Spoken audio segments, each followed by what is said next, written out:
About a month ago, we told you guys that Arsenal would not win the Premier League, and understandably, some gooners wanted to have our necks. But well, that's exactly what has played out now. And no, we didn't come here to say we told you so. We have come here to look at why and how Arsenal managed to throw away their lead at the top of the table this season. First of all, the truth is simple. Arsenal did not have the right squad size for a title race, especially when you're going up against Pep Guardiola's Manchester City. Although they added the likes of Jesus, Zinchenko, Kiwior, Vieira and Saliba to the squad at the beginning of the season, remember that they also lost some players like Lacazette, Guendouzi, Leno, Tavares, Torreira, Bellerin and Aubameyang, so the squad was still relatively slim. Arsenal's first 11 is brilliant, and honestly, that team can win the league, but when they have to dig into the bench, that's when it starts to get really shaky. For example, they have Gabriel and Saliba at the heart of the defence, and they're great, but coming off the bench are Holding and Kiwior. That is a massive drop in quality. Meanwhile, the team chasing them has Ruben Diaz, John Stones, Manuel Akanji, Emerick Laporte and Nathan Ake to choose from. The disparity in quality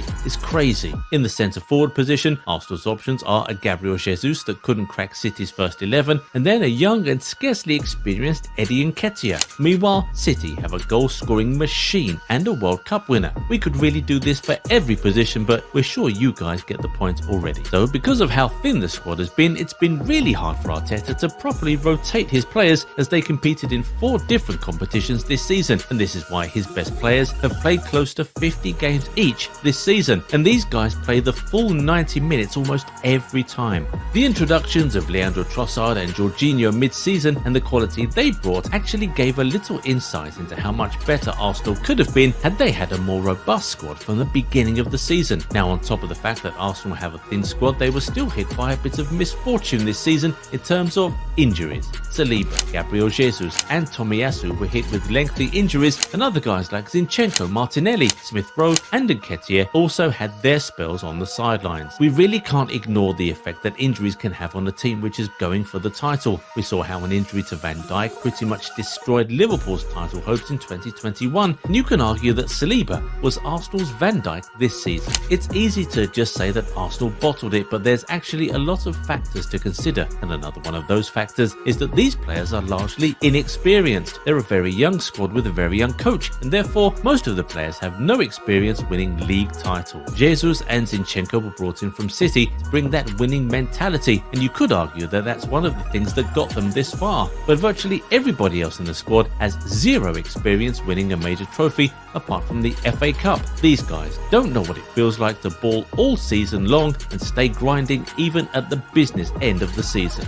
But there's also something positive to be seen in all of this. The squad is young, so they still have the time and mental strength to learn from this, pick themselves back up and keep grinding. They can look at Klopp's Liverpool and draw inspiration and motivation. Klopp chased City in the Premier League until the very last day in 2019, but still lost out by 1 point. But it eventually happened for them. They won the Champions League in 2019 and the Premier League for the first time ever in 2020. So Arteta just has to find a way to motivate his players to pick themselves back up and keep on trucking. Also, they can take solace in the fact that they were beaten to the trophy by a massively experienced and well-drilled team being coached by an obsessive perfectionist. Over the last few years, Manchester City have formed a habit of going on winning streaks at the business end of the season. After all, they are the ones who hold the record for the longest winning streak in Premier League history after they won 18 straight games in their Centurion season. And while they won't be equaling that record this season, they could very well end the season with 14 straight wins in the Premier League.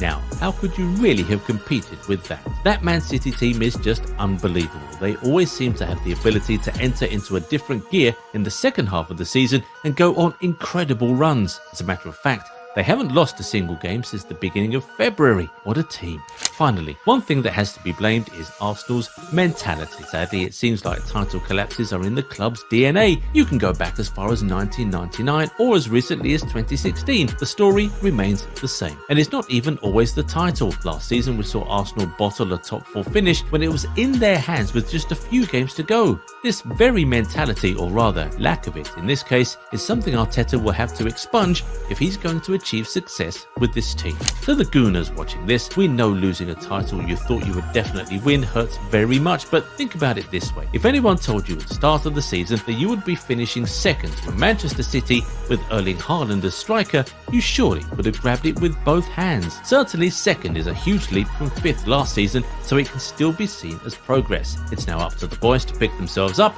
and go again next season, and in fact keep going until they are finally able to do it. But do you guys think they'll do it anytime soon? Do you think this Arsenal team has what it takes to win the Premier League next season or the season after that? Share your thoughts with us in the comments.